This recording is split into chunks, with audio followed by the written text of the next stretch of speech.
if we can't afford to go away and we can't afford to gift people gifts, that's okay. It's an expensive life that we're living at the moment, just surviving. The cost of living is such that if you can't afford to go on holiday, that's okay. You know, that's actually a first world problem.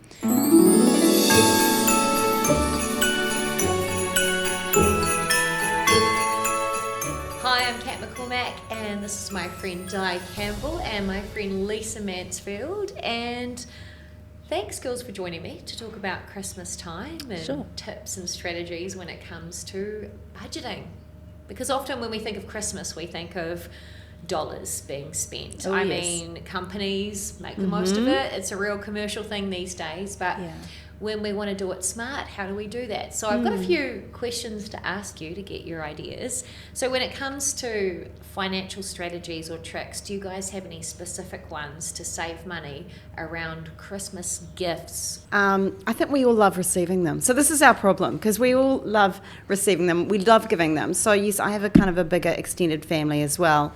But I don't want to stop giving them things, because I love also receiving them. So I'm like, I love giving you gifts, I love receiving them, but we genuinely don't spend a lot of money. So it might just be like, oh, for this person, I'm just, maybe it's my mum or my auntie, I might just get them some soaps or something. Or, so it's not a lot, but it's just, I don't know, there's such excitement about opening it, but I'm not probably going to spend any more than $30 on those extended family members. Now, when it comes to my immediate family, like my son and my husband, I'm going to spend more. Yes. For sure.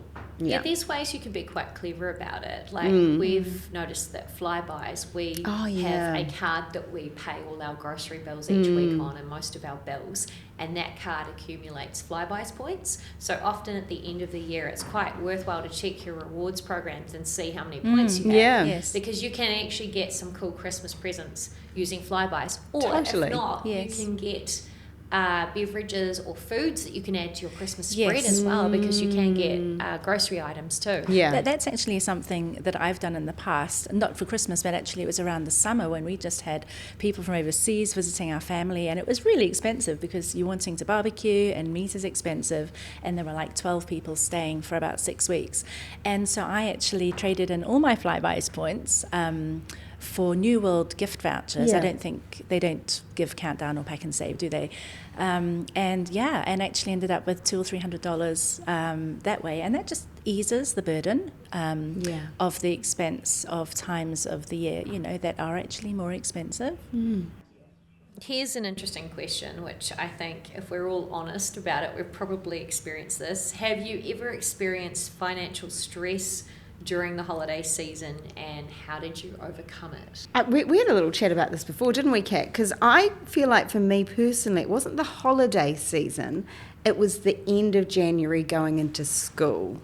And if you're going into a new school, it may mean new uniforms, you've got the school fees, you've got stationery, sometimes school camps at the beginning of the year as well.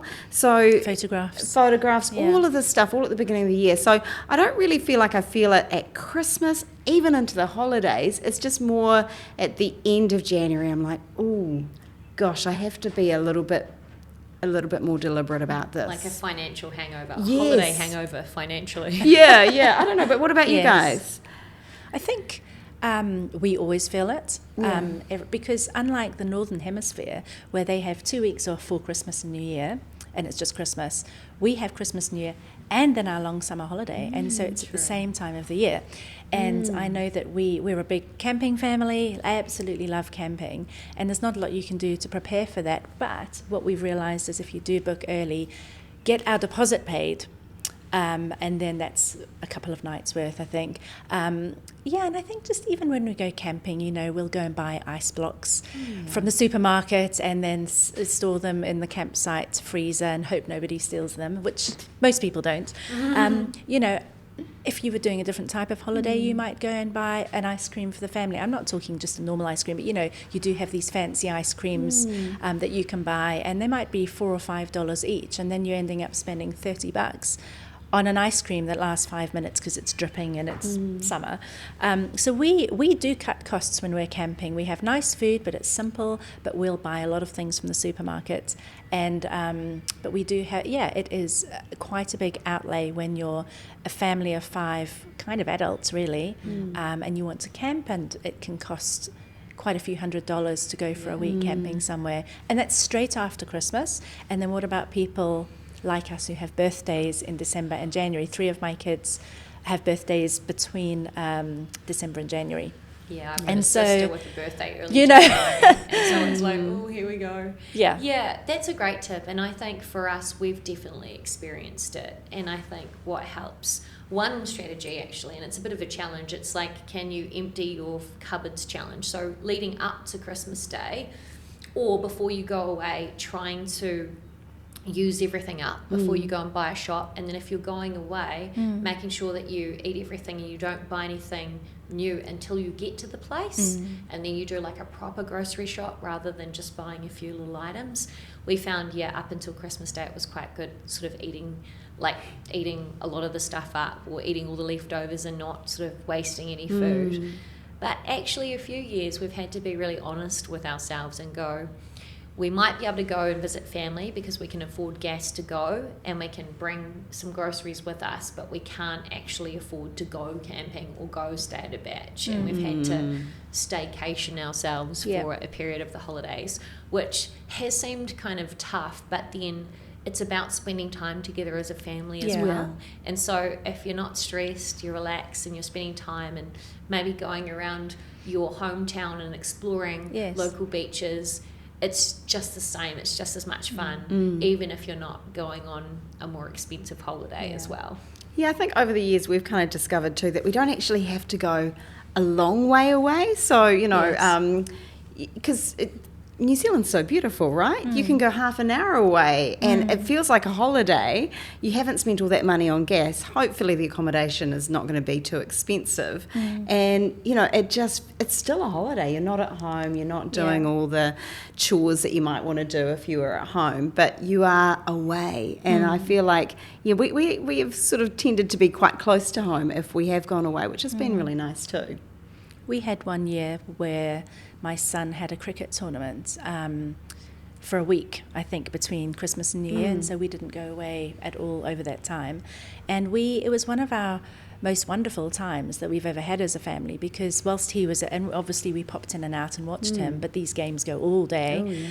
And we did day trips, and we went to a different beach about an hour away. So we went up to Tawharanui, and we did lots of different days with picnics, and we just had fantastic times of exploring. And so we weren't at home, we were at home, staying at home, but literally from the early morning to late at night we were gone all day. And like you say, Di, there's so many beautiful places to go to, and we discovered so many places without the cost of staying over, but having very full days.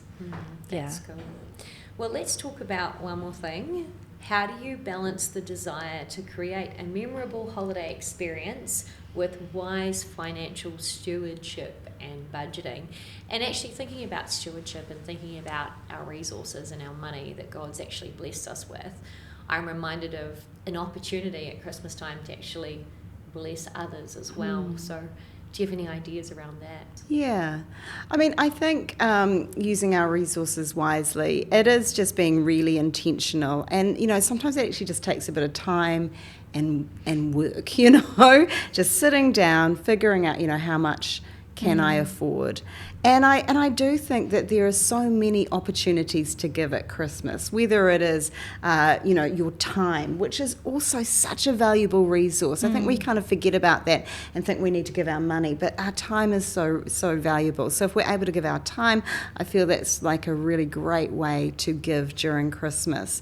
And, you know, there are so many things like, you know, you've got the World Vision Smiles or, you know, different aid organisations you can give to. I think that's a really great way. And also, you know, buying those gifts and giving them to others to say, hey, I don't even know if you know if this organisation exists, but isn't it incredible that for $10 you've given this person a chicken or something like that, and that's going to make a massive difference. Yes. I think a couple of things. I think it's important to be very realistic about what do we have? What do we have? How much can we afford? This is just how it is. If we can't afford to go away and we can't afford to gift people gifts, that's okay. It's an expensive life that we're living at the moment, just surviving.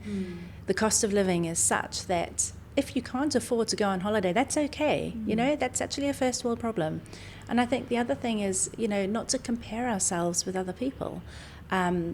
You know, if we don't have the boat and the batch and this, that and the other, you know, a lot of disappointment and feeling sorry for ourselves during times in the year can be when we look at other people and go, well, look at their car, look at their clothes, we can't afford that. And at Christmas as well, just be content, learn to be content with what you do have, what you can do. We don't need to feel sorry for our kids because they're not getting the latest iPhone. You know, that doesn't matter. We must be careful not to compare because that's really steals joy over a time where actually Christmas is all about joy and giving. And like you say, we talked about, you know, making mince pies for the neighbours. You know, you can be generous without actually spending a cent. Yeah. I like that idea of sharing some of your food with your direct neighbours. I think that's a wonderful thing to do. And I also like the opportunities that a lot of churches and communities and even your local grocery store, you'll often find that there's a drop box for non-perishables, for food banks. So if your church does like a hamper project or a Christmas box or some kind of community initiative to put aside food for a food bank for those who are really in need at Christmas time, and we know that in New Zealand there's a lot of need out there. Yeah. If maybe you can siphon away a can of something a week, you know, it might be 99 cents to you, but to someone else that's the difference between having a Christmas lunch and not, then we should take that opportunity. So love talking about Christmas. If you like that, well, you can check out more at rhema.co.nz.